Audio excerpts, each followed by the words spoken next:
Hey everyone, today I'm going to show you how to download Geometry Dash 2.2 for free on your PC or laptop. There's no complicated setup, no hidden stuff, just a few simple steps and you'll be playing in minutes. And here is the fun part.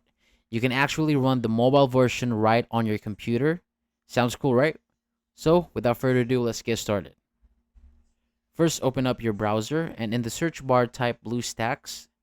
Now, BlueStacks is basically an Android emulator. It lets you run Android apps and games on your PC or laptop, just like you would on a phone. So click on the link that says BlueStacks and then hit the download BlueStacks button and wait for it to download. This might take a few minutes depending on your internet speed.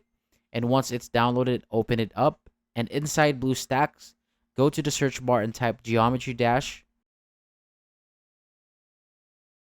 Click on it, then hit install from Google Play just like you would on your phone. And that's it. Geometry Dash will start downloading. And once it's done, you can open it right there in BlueStacks and start playing. And there you go.